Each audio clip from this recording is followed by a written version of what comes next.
Hari ini saya mau sharing tentang, karena kalian sering dengar lah ya, revival, the house of revival, tapi artinya apa? Pada tahu nggak artinya apa?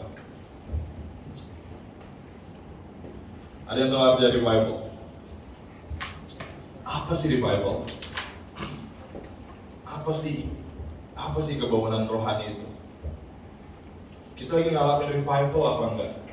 Apa revival ternyata atau cuma dongeng atau cuma apapun? Roh Kudus suatu hari bilang sama saya, dia ngomong sama saya lagi nonton YouTube kalau nggak salah. Roh Kudus bilang sama saya, be a student of revival. Jadi murid dari kebangunan rohani. Sulit juga dimengerti arti kata Roh Kudus. Dia bilang, jadi murid dari kebangunan rohani.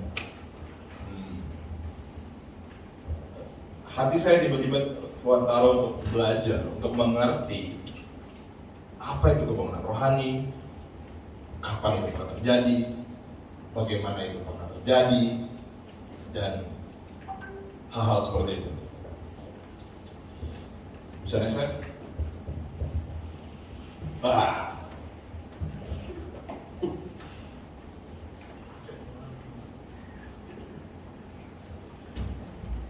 Revival selalu punya sign. Revival selalu punya identik. Saya mau ceritain satu revival yang mengubahkan dunia.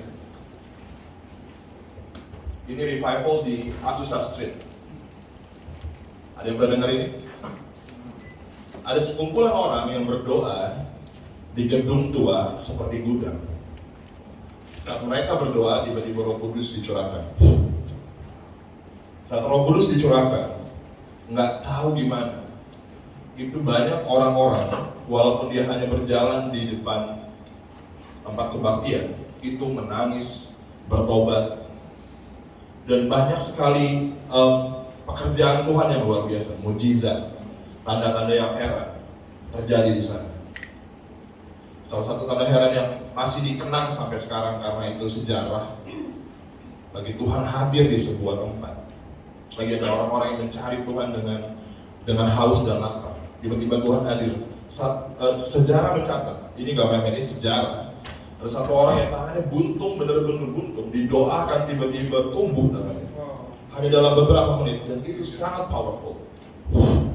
Tangan dia punya tangan lagi, dan itu dicatat dalam sejarah kebangunan rohani di Azusa Street, itu di California. Dan ribuan orang, bukan cuma dari Amerika, tapi dari berbagai negara bahkan datang ke sana untuk mendapat api yang ada di sana. Itu hanya dikarenakan ada segelintir orang yang berdoa dengan haus dan lapar, dan Roh Kudus dicurahkan. Dan orang-orang berubah hidupnya. Bahkan dalam kebangunan rohani di Azusa dikatakan, lagi mereka berkumpul bersama menyembah hadirat Tuhan begitu kuat. Kalau ada orang-orang tertentu yang ingin menyampaikan pesan Tuhan yang bukan dari Tuhan, itu tiba-tiba orang itu seperti Tuhan gak izinkan untuk berdiri di panggung. Itu dia bisa tiba-tiba seperti ada yang dorong dia seperti, seperti Tuhan gak izinkan ada ide manusia yang dibicarakan selain suaranya. Dan itu sangat powerful. Kisah-kisah revival yang sangat menusuk hati saya adalah salah satunya Azusa Street, karena itu terjadi di sebuah kota. Ada satu lagi revival di Wales. Revival di Wales terjadi beberapa tahun sebelum kebangunan rohani terjadi di Azusa. Di Wales itu hanya ada 6 orang kalau nggak salah yang berdoa. Kamu tahu mereka berdoa selama berapa lama? Mereka berdoa selama 11 tahun.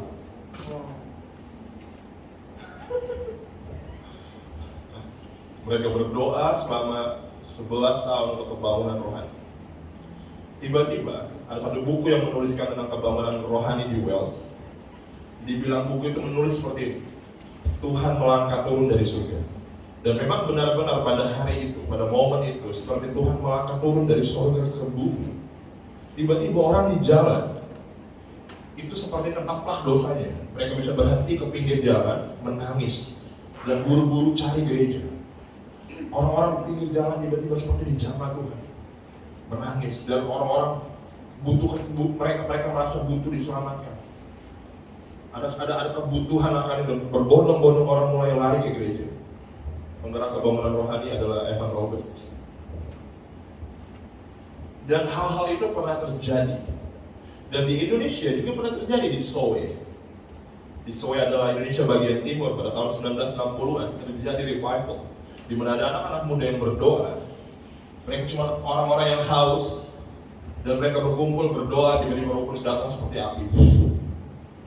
Dan nggak tahu gimana caranya tiba-tiba ribuan orang dibawa kepada Tuhan. Dan revival, dan The House of Revival, kenapa nama kita The House of Revival? Karena kita hanya punya satu misi di sini, yaitu mengalami revival. Saya cuma percaya, saya bertahun-tahun mempercayai ide. Kalau Tuhan bisa lakukan di Wales, kalau Tuhan bisa lakukan di Azusa, kalau Tuhan bisa lakukan di Sowe, di Indonesia bagian timur, Tuhan masih bisa lakukan di sini. Saya tahu harganya akan sangat mahal. Makanya kalau cuma datang kebaktian, ya, worship, nyanyi-nyanyi, saya cuma mau bilang itu bukan goal kita. Saya cuma mau kasih tahu goal kita kemana. Saya kasih tahu kamu kapal Thor ini mau kemana sih? Amin. Karena saya mau bilang sama kamu kesini ke Thor kalau hanya untuk kebaktian. Saya rasa buat saya sebagai leader, saya rasa kurang pas ya. Saya pengen kamu punya hati yang sama seperti saya, seperti apa yang Tuhan taruh di hati saya. Kalau kamu kesini bukan kebaktian, tapi kamu kesini melihat untuk kita bersama-sama dalam kehausan dan kelaparan melihat Tuhan melawat kota, melihat Tuhan melawat bangsa. Ini powerful kalau ngomong ini. Ada satu kitab di Alkitab namanya Yunus. Yunus mengalami revival satu malam di Niniwe. Setuju? Dalam satu malam tiba-tiba Tuhan melawat Niniwe. Karena Tuhan suruh Yunus ke sana, kalau bangsa ini nggak bertobat, akan dimusnahkan oleh Tuhan. Dan Yunus mesti ke sana. Nggak tahu gimana caranya. Kalau Yunus kabur, dia bakal bang. Dia taruh Yunus di perut ikan selama 3 hari, oke? Sampai akhirnya Yunus nyerah.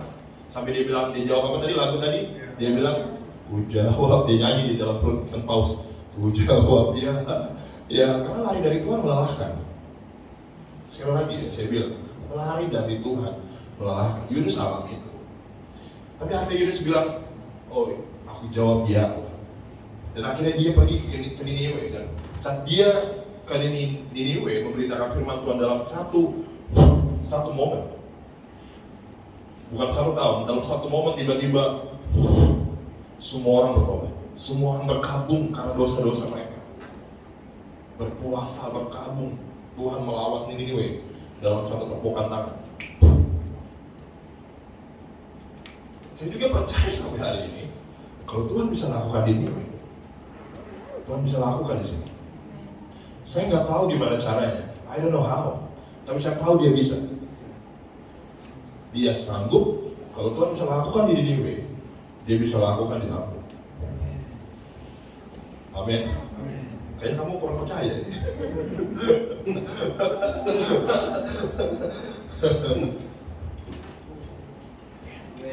Saya percaya The House of Revival ada untuk melihat itu dinyatakan. Kita tahu baru berapa tahun? 5 tahun ya. Gitu. Di Wales butuh 11 tahun. Yunus 1 malam itu nggak tahu lagi, beda kali. Perjalanan revival beda-beda, tapi saya nggak tahu berapa lama yang kita butuhkan untuk lihat revival.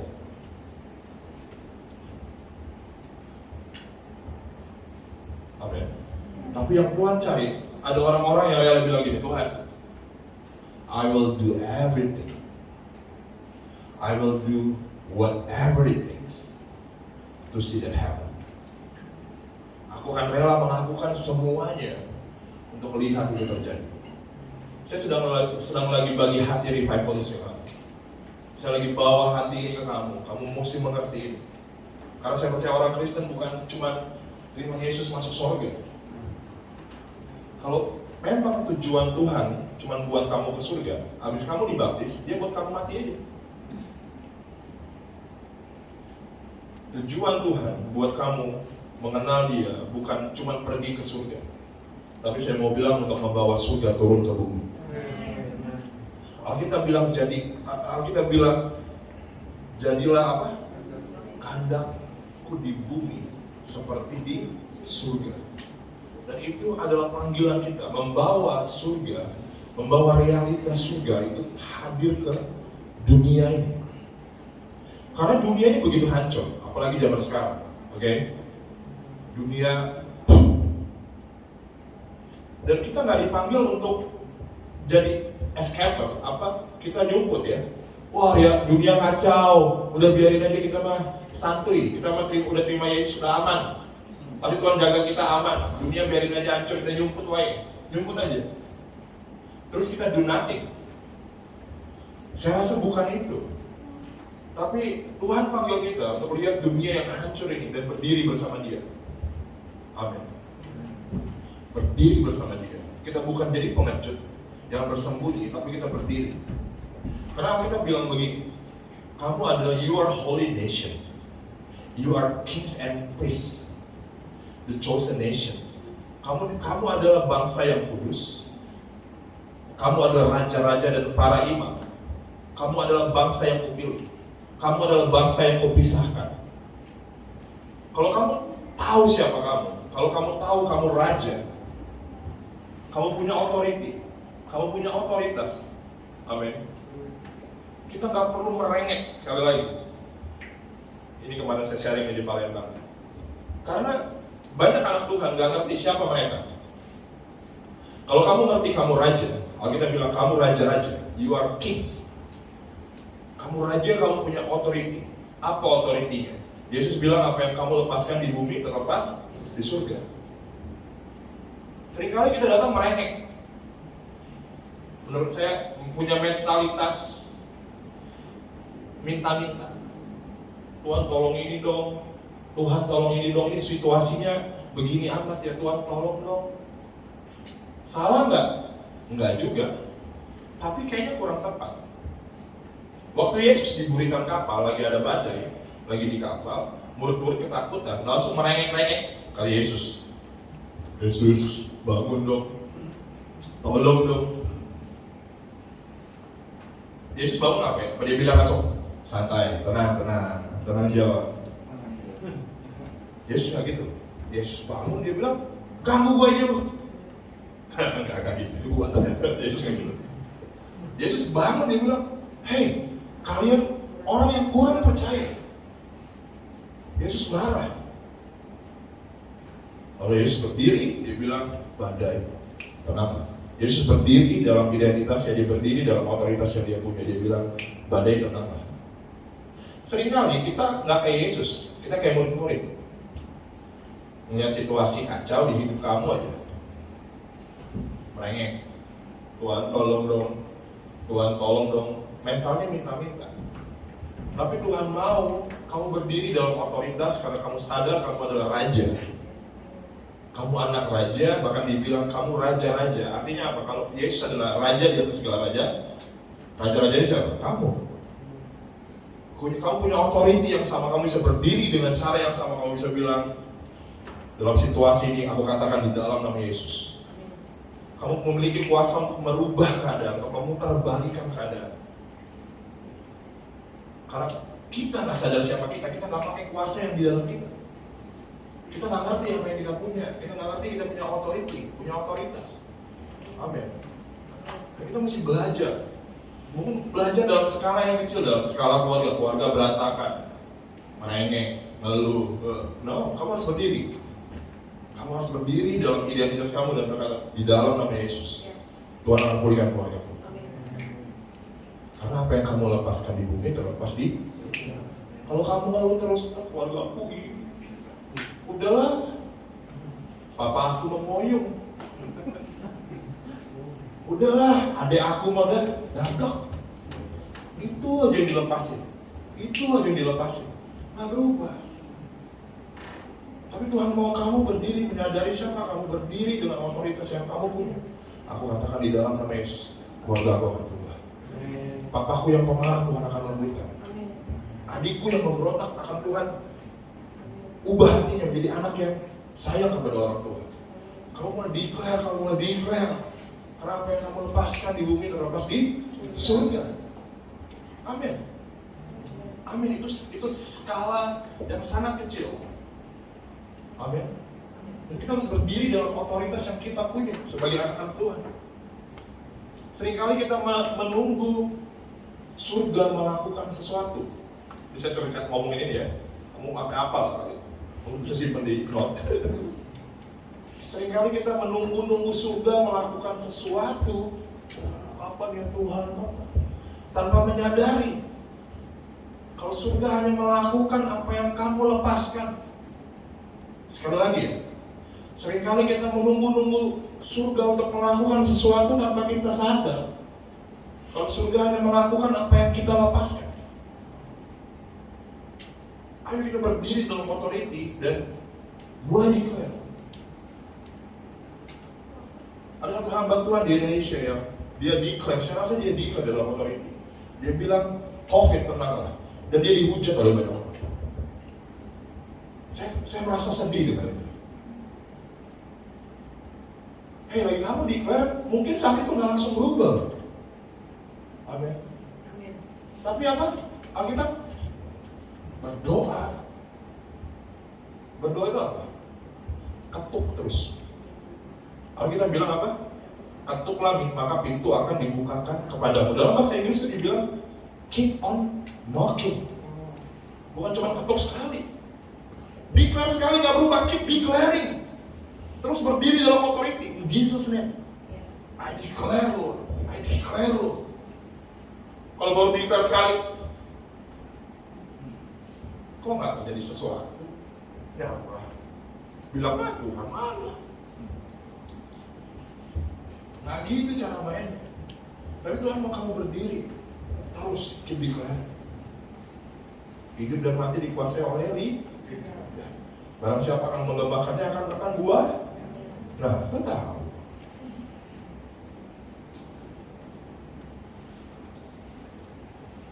Dan saya mau bilang revival adalah hanya untuk mereka yang berjalan dalam authority. Revival kebauan rohani hanya untuk mereka yang berjalan dalam identitas dan otoritas yang mereka punya.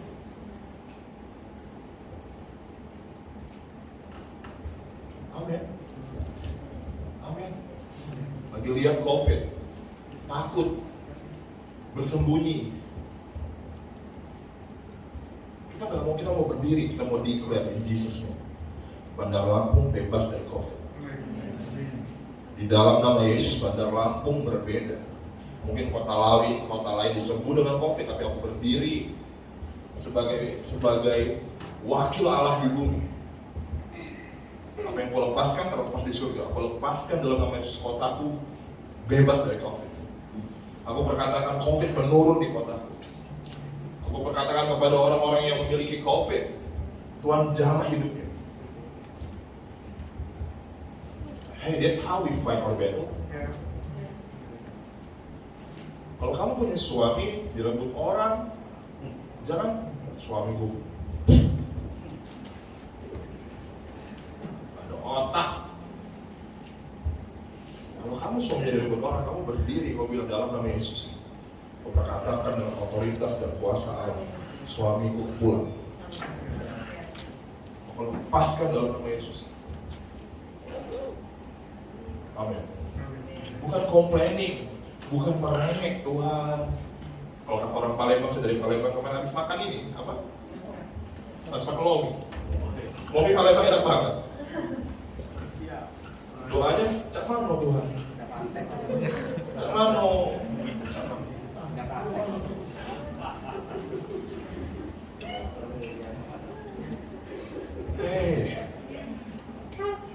Tuhan mahal. Yesus bilang, kamu yang kurang iman. Kok doanya cak mana?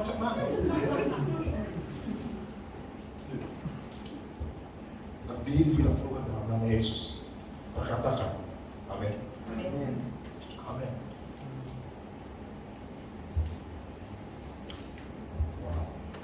Wow. Kita ubah cara doa kita ya. Amin.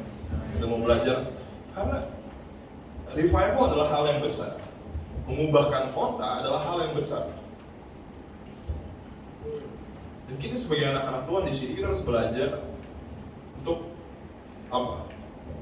Hal-hal yang kecil dulu di keluarga, di persahabatan kamu, ya, di keuangan kamu. Aku declare dalam nama Yesus.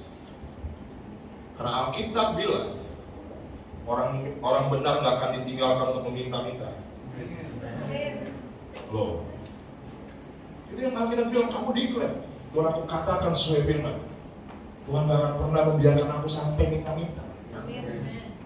Kamu declare burung-burung di udara yang gak mengapa yang dipelihara oleh Tuhan. Apalagi aku loh. Kamu berdiri dalam firman, bukan malah, oh hidup gue gini amat ya.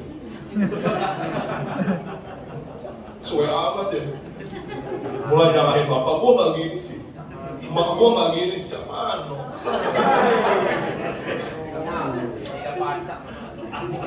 mulai blaming, mulai nyalain ini, nyalain itu.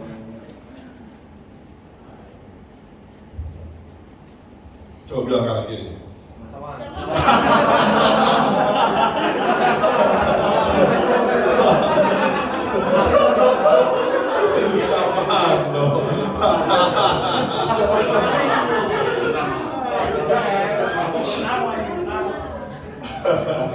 Sampai lupa mau ngomong apa.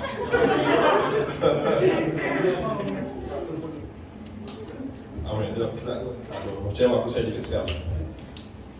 Saya ada beberapa hal yang menunjukkan, ada 4 hal yang menunjukkan kalau revival terjadi. Ya. Kalau kebangunan rohani itu dinyatakan dalam beberapa. Saya akan coba cepat sekali. Jadi bukannya saya nomor 1 sampai 8 cepat sekali. Ayatnya banyak banget toh.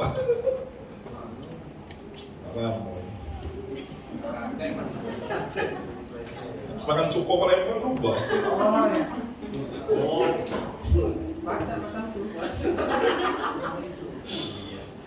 Dan saya suka malah itu.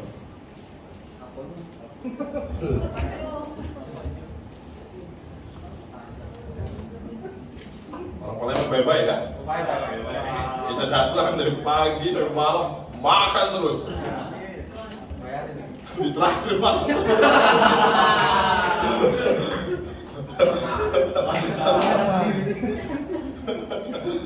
Terus pura-pura gak enak, ini jangan.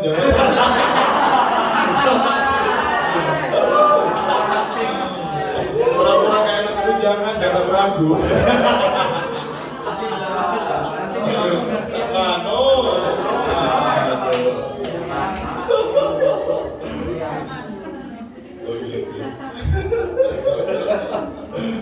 Saya belum ayat 1 sampai 8.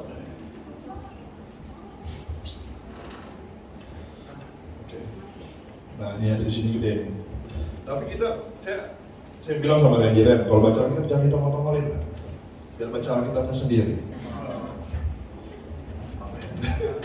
Orang Kristen sekarang, saya suka orang Kristen, saya suka gereja orang Batak. Orang Batak tuh kalau begitu bawa Alkitab segede-gede. Martabak lu.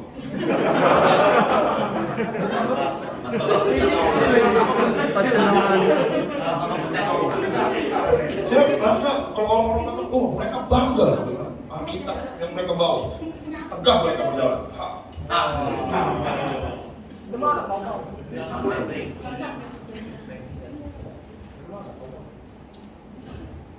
Kita malas baca Bible. Ya, jangan malas dibawa, malas dibaca juga. Jangan bukan makin loh. Jangan.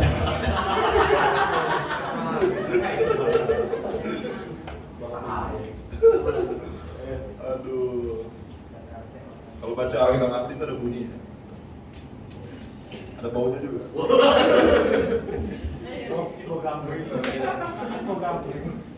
Oke, Yesaya 6 ayat 1-8. Dalam tahun matinya Raja Uzia, aku melihat Tuhan, duduk di atas tahta yang tinggi dan menjulang, dan ujung jubahnya memenuhi bait suci. Para serafim berdiri di sebelah atasnya, masing-masing mempunyai 6 sayap. 2 sayap dipakai untuk menutupi muka mereka, 2 sayap dipakai untuk menutupi kaki mereka, dan 2 sayap dipakai untuk melayang-layang. Dan mereka berseru seorang kepada seorang, katanya, kudus, kudus, kuduslah Tuhan semesta alam. Seluruh bumi penuh kemuliaan. Maka bergoyanglah alas ambang pintu disebabkan suara orang yang berseru itu, dan rumah itu pun penuhlah dengan asap. Lalu kata aku, celakalah aku binasa. Celakalah aku binasa, sebab aku ini seorang yang najis bibir, dan aku tinggal di tengah bangsa yang najis bibir. Namun mataku telah melihat sang raja. Tetapi seorang daripada serafim itu terbang mendapatkan aku. Di tangannya ada bara yang diambilnya dengan sepit dari mesbah. Ia menyentuhkannya kepada mulutku serta berkata, lihat, ini telah menyentuh bibirmu, maka kesalahanmu telah dihapus dan dosamu telah diampuni. Lalu aku mendengar suara Tuhan berkata, siapakah yang akan kuutus dan siapakah yang mau pergi untuk aku? Maka sahutku, ini aku, utuslah aku. Panjang ya. Ini kisah di mana Yesaya melihat kemuliaan Tuhan, berjumpa, melihat Tuhan. Setelah itu, bagi dia berjumpa dengan Tuhan, dia merasa celakalah aku najis bibir. Tapi di tengah itu tiba-tiba ada malaikat yang bawa api di mulutnya untuk menguduskan dia. Dan setelah itu Yesaya bilang, ini aku, utuslah aku. Ayat-ayat ini menjelaskan apa itu revival. Kebangkitan rohani atau revival itu bukan KKR. Kita kan dulu sering, saya suka dulu KKR, kebangkitan rohani itu saya suka. Kalau ada KKR, saya datang. Ada apa saya maju ke depan. Bukan buat itu maklangan, karena saya mau mengalami Tuhan. Saya mau berjumpa dengan Tuhan. Oke. Siapa yang pernah mengalami perjumpaan dengan Tuhan? Kalau mengalami perjumpaan dengan Tuhan itu artinya melihat Tuhan kayak saya gitu. Dia bisa kok. Ada beberapa orang kalau diizinkan ya, melihat, wah, didatengin Tuhan di kamar, di mana, powerful. Yulis mengalami perjumpaan dengan Tuhan, hebat juga, dia powerful sekali dia cerita. Gimana? Kamu cerita apa, Yus? Waktu itu Julius dia masih Katolik dan dia suka berdoa di patung Bunda Maria. Ya, di patung Bunda Maria. Tapi dia menyebut nama Yesus ya. Dia berdoa kepada Yesus walaupun dia nggak tahu, karena dia nggak tahu apa waktu itu ya. Tapi tiba-tiba lagi di tengah-tengah berdoa, tiba-tiba dia bilang seperti saya. Tiba-tiba dia seperti keluar dari tubuhnya, ya kan? Dan dia melihat Julius yang lain sedang duduk berdoa, berlutut. Tiba-tiba ada api turun dari langit, memenuhi Julius, ya kan? Menyambar kamu, dan keluar apinya keluar dari tangan kamu. Dan dia sejak saat itu hidupnya Tuhan ubah. Ini ada buktinya, ada bukti apa? Bukti identik ya, bukan anak. Nah, saya nggak ngalamin kayak Julius juga sih. Wah, pengen juga saya. Saya pertama kali ketemu Tuhan tuh waktu pertama kali ke gereja karismatik. Karena saya dulu sekolah di sekolah Kristen, saya ke gereja, tapi bukan gereja yang percaya Roh Kudus ya. Tapi satu hari saya pergi ke gereja karismatik, saya waktu itu masih anak metal, baju metal, sering cerita itu ya. Saya sering cerita ini. Saya pakai baju hitam, celana hitam ya, rambut gondrong, anting, pakai apa, kulit hitam semua. Itu lampunya nggak mati waktu itu, kalau mati nggak kelihatan, giginya doang. Jadi lagi pendeta khotbah, akhirnya dia udah anak-anak maju ke depan, dia bilang, saya mau doakan. Wah, saya ini bilang sama teman saya bilang, bro, maju nggak? Saya bilang, maju lah. Oh, sini pengen maju ya? Maju-maju aja saya. Lagi maju, dia terus samperin saya, dia taruh tangan di kepala saya, dia bilang, setan. Mirip, waktu itu mirip. Setan. Langsung jatuh ke lantai saya. Saya nggak tahu lagi apa yang terjadi. Ya. Saya ingat saya lihat bioskop. Enggak. Saya lihat penglihatan. Saya lihat seperti bioskop besar warna merah. Di dalam bioskop itu adegannya apa? Kekonyolan saya. Dosa-dosa saya, adegan. Tapi layarnya merah. Saya nggak tahu itu artinya apa. Setelah saya bertobat saya tahu, oh artinya dosa-dosa, kekonyolan saya ditebus oleh darah Yesus. Dan sebelum saya bangun, saya tanya teman saya, John, tadi gua kenapa sih John? Wah lu ngamuk-ngamuk bro. Macan. Ayo macan. Semua.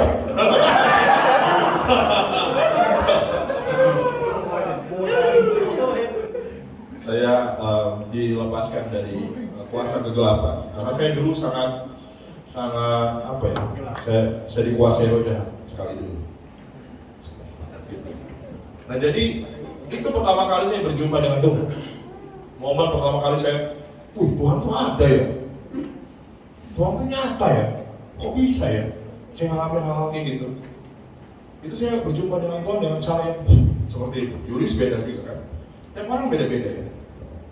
Tiap orang punya kisahnya masing-masing. Paulus di Alkitab berjumpa dengan Tuhan lagi naik kuda ke Damaskus ya. Dia tiba-tiba ada suara bilang, Paulus, mengapa engkau menganiaya aku? Oh kaget dia jatuh dari kuda. Langsung dia buta selama 3 hari. Orang berjumpa dengan Tuhan beda-beda. Tapi revival selalu syarat dengan ini, yaitu orang-orang mengalami perjumpaan dengan Tuhan. Selalu punya itu. Amin. Amin. Dan ini penting sekali untuk orang-orang berjumpa dengan Tuhan. Karena lagi orang-orang berjumpa dengan Tuhan, orang itu sadar. Alkitab bilang ya, saya bilang apa?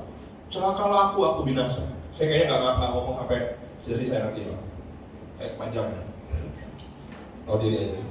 Ada lapar soalnya. Ya saya bilang gini, celakalah aku setelah dia berjumpa dan mengalami Tuhan. Dia bilang gini, aduh celaka nih gua binasa. Najis, bibir aku najis. Orang kalau ngalamin Tuhan, bertobatnya nggak perlu dipaksa, katakan amin. Serius loh. Bertobatnya nggak perlu dan macam masuk neraka kamu. Kamu kalau nggak tobat kamu mati kamu. Amin. Tapi lagi kamu berjumpa dengan Tuhan, orang akan sendirinya dengan sadar, wah hidup gue penuh dengan dosa. Gue harus berubah. Celaka gue, kalau gue nggak tobat nih gue. Amin. Jadi revival pertama syarat dengan perjumpaan dengan Tuhan, yang kedua revival syarat dengan apa? Pertobatan. Tapi bukan pertobatan karya manusia. Kita bilang di Yohanes, apa? Roh Kudus yang menginsapkan dunia akan dosa. Ya, diancam-ancam. Ya. Saya dulu sering bagi-bagi traktat soalnya. Kamu tahu bagi-bagi traktat? Komik kecil, isinya itu ceritanya kalau kamu nggak terima Yesus, kamu ke neraka. Sama, rata-rata komiknya gitu. Wah, saya bagi-bagi di bus, di mana? Saya pernah bagiin satu tempat dari robek loh. Yang bagian serem tuh. Saya bagi robek. Wah, ini kayaknya preman-preman daerah sini nanti berantem lagi. Jadi, pertobatan itu karena orang ngalamin Tuhan. Amin. Karena Roh Kudus yang insafkan dunia akan dosa. Dan revival selalu identik dengan insaf orang-orang berjumpa dengan Tuhan. Amin. Saya berdoa kita semua ngalamin Tuhan. DJ ngalamin Tuhan ya. Kamu mimpi apa? Tangan mengulur ke kamu. Wah, supernatural. Hebat lah mimpinya. Salah saya. Ya, orang ketemu Tuhan dahsyat tuh kalau cerita ya. Dan Saya percaya Tuhan mau lakukan itu di setiap hidup kita. Kalau kamu merasa Tuhan, kok aku nggak pernah berjumpa dengan Tuhan? Tuhannya nyumput atau gimana ya? Mungkin bukan dia yang nyumput, kamu yang nyumput. Dia mau ketemu kamu, tapi kamu nggak pernah nongol. Amin. Tuhan mau berjumpa, Tuhan mau kamu mengalami berjumpa dengan Tuhan secara ilahi. Saya ada teman waktu itu dia latar belakangnya dia tidak percaya karunia Roh Kudus atau dia dari Katolik. Dan waktu itu kami banyak dari kami yang mengalami Roh Kudus ya, mengalami Roh Kudus, beberapa terima karunia Roh Kudus ya. Teman saya ini dia masih bingung atau apa, dan dia oke lah saya mau terima Roh Kudus, tapi dia nggak terima lama sekali. Dia nggak ngalamin Tuhan. Orang-orang nangis apa, dia nggak ngalamin Tuhan cukup lama. Orang-orang bisa ya dijamah Tuhan, nangis apa, dia nggak ngalamin itu. Oh, tapi suatu hari, karena dia setia, dia minta terus, dia mau ngalamin Tuhan. Suatu hari kita lagi worship, ini saya ingat tiba-tiba Roh Kudus datang ke dia tuh kayak petir. Tiba-tiba nggak dia apa-apain ya, nggak dia apa-apain. Tiba-tiba mental sendiri ke belakang, sampai bangku-bangku di belakangnya tabrak badannya semua. Wah, terus dia terus bergemetar.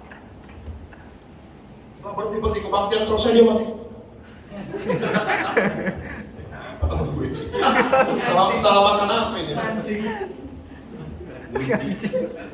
Wah dia lawan Tuhan powerful. Gak lama kemudian dia jadi ketua siapa? Wow. Itu sangat powerful sekali. Dan Tuhan mau kita mengalami itu perjumpaan dengan Tuhan. Yang kedua, perjumpaan yang selalu membawa kepada pertobatan yang mendalam. Yang orang-orang akan bilang, aku tinggalin dosa, aku tinggalin rokok, aku tinggalin minuman keras, aku tinggalin judi, aku tinggalin semua itu untuk Yesus. Yang ketiga dibilang, yang ketiga ya, seorang daripada serafim itu terbang mendapatkan aku, di tangannya ada bara yang diambilnya dengan sepit dari atas mesbah. Ia menyentuhkan ke mulutku serta berkata, lihat ini telah menyentuh bibirmu, maka kesalahanmu telah dihapus dan dosamu telah diampuni. Orang-orang yang mengalami perjumpaan dengan Tuhan, dia punya kesadaran untuk bertobat, tapi bukan itu aja, dia Tuhan kasih kemampuan untuk bertobat. Karena yang mengubah serafim itu bawa apa? Bara. Serafim itu yang menguduskan kamu. Kamu nggak bisa kudus dengan kekuatan kamu sendiri. Kamu bisa bilang, Tuhan aku mau bertobat, aku mau. Tapi yang memampukan Tuhan. Tuhan yang datang ke kamu menguduskan area-area kamu yang kamu nggak bisa ubah. Kalau ada area-area yang kamu nggak bisa ubah, Tuhan datang sentuh area ini. Kalau kamu merasa berdosa, jangan lari dari Tuhan, tapi lari ke Tuhan. Amin. Seringkali kita berdosa bukan lari ke Tuhan, tapi lari dari Tuhan, merasa bersalah. Kalau kita lari dari Tuhan, Tuhan nggak bisa berurusan dengan dosa-dosa kita. Tuhan nggak bisa berurusan dengan area-area di mana kita lemah. Tapi kita mesti datang ke Tuhan, mengalami hadirat Tuhan. Tuhan sentuh dengan bara api yang kudus dosa-dosaku, Tuhan. Ubah. Amin. Dan kita nih saudara seiman, kalau apa kita bilang terima mereka yang lemah imannya. Kalau ada teman kamu ya masih berdosa, jangan di marah-marah yang masuk neraka. Nggak berubah. Bawa dia berjumpa dengan Tuhan. Apa? Dosa lo apa bro? Tenang. Nggak ada dosa yang terlalu gelap untuk Tuhan terang. Nggak ada yang terlalu hancur untuk Tuhan pulihkan. Jangan merasa tertuduh, terbuka aja. Kalau sama bro, gue nih gimana ya? Gue nih nggak bisa berhenti minum, nggak bisa. Nah, kita saudara-saudara seiman, kita terima mereka yang lama iman, kita apa? Oh, santai bro, santai. Kita berdoa. Gue doain lu doa, kita doa. Pokoknya semua kita doa sampai Tuhan ubah keinginan minum lu berubah. Amin. Sampai Tuhan. Karena saya ngalamin loh, Saya dulu kan tukang mabuk, belum kenal Yesus. Ngalah terus. Setelah berjumpa dengan Tuhan, kok aneh ya? Tiba-tiba nggak pengen teler. Kalau teler kok, nggak tenang ya kalau teler. Bukan teler, seneng malah pening. Merokok juga enak loh. Merokok jadi nggak enak ya? Menurut Tuhan gimana? Merokok jadi nggak enak. Karena Tuhan mulai berurusan dengan saya. Area-area yang menyenangkan buat saya, Tuhan bakar dengan bara api yang kudus. Tapi kalau kamu punya dosa-dosa tertentu, jangan lari dari Tuhan. Tuhan, sentuh, jamah ini. Nggak bisa, nggak bisa. Kalau Tuhan nggak jamah, nggak bisa. Amin. Nggak bisa. Tuhan jamah sendiri, jamah kamu. Jamah area ini, aku nggak bisa. Amin. Dan terakhir dia bilang apa? Pertama apa? Revival syarat dengan apa? Perjumpaan dengan Tuhan, pertobatan, terus perubahan yang dari Tuhan. Yang ketiga, yang keempat, salah satu bingung susah betul.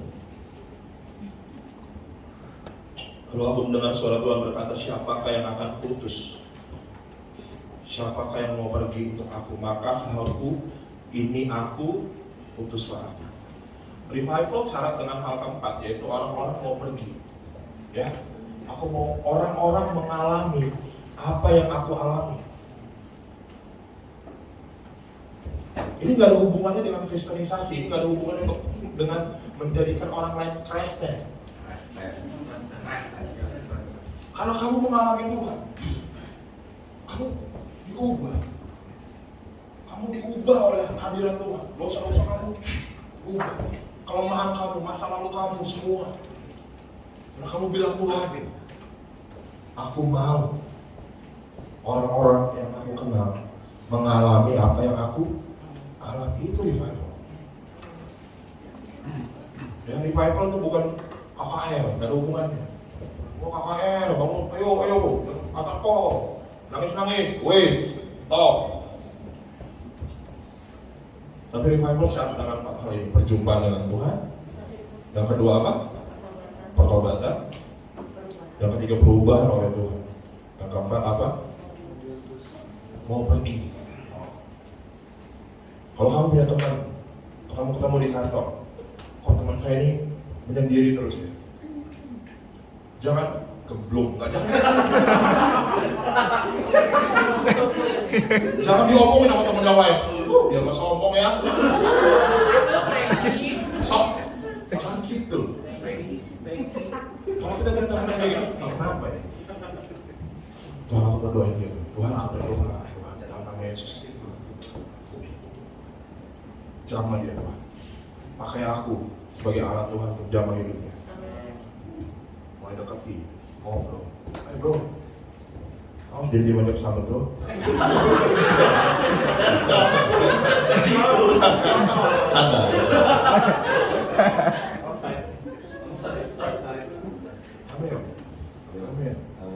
Amin. Kalau kita lihat, ada saudara sepupu hidupnya hancur, pakai narkoba. Jangan, mak, anaknya Aceh ya. Anaknya Aceh dong, yuk. Jangan ngomongin dong. Anaknya Aceh tuh padahal bener, Lampung. Diomongin. Tapi apa, kalau ada sepupu kamu yang hidupnya hancur, Tuhan, jamah. Karena aku udah dijamah Tuhan, aku diubah Tuhan, aku rindu Tuhan. Sepupuku dijamah Tuhan, doain. Datang ke rumahnya. Ya Moy, ya Chan, ada Moy. Mau ngapain?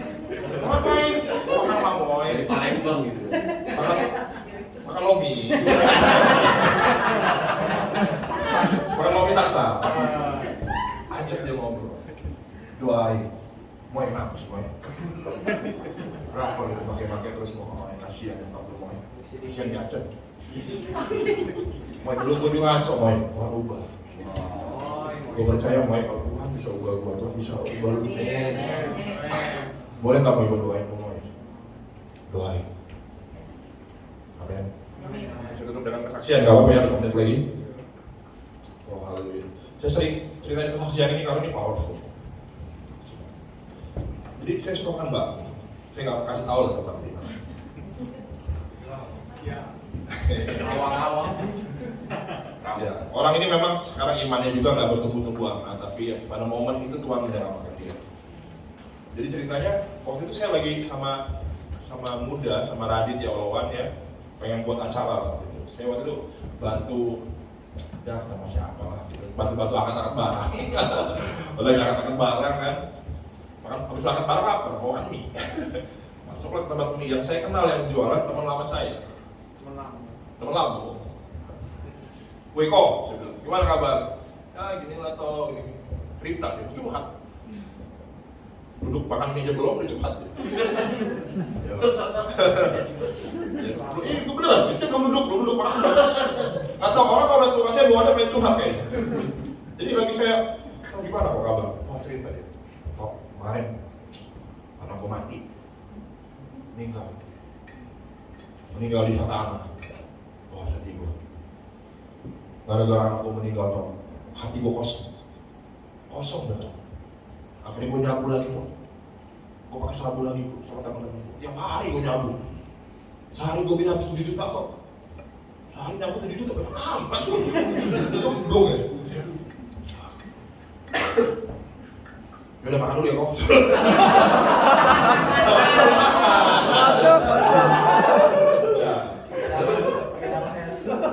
Makan ngisi kan. Kunci. Masuk. Sebelum pulang, saya bilang, kok saya bodohin kamu? Saya bodohin. Yaudah, tau dulu, doain. Wah, gue nangis. Wah, sama Tuhan nangis. Istrinya mana kok istri? Doain juga. Saya istri itu udah pulang, ya kan? Nggak mikirin dia lagi kan. 3 hari kemudian istrinya telepon. Oh enggak, cantik. Kok Santo, ini aneh loh. Habis didoain Kok Santo, suami saya nggak suka marah-marah lagi. Oh iya. Terus yang 2 minggu kemudian dia bilang, suami saya apa ya? Saya lupa. Pokoknya di 2 minggu kemudian ada hal lagi yang berubah dari suaminya. Oke.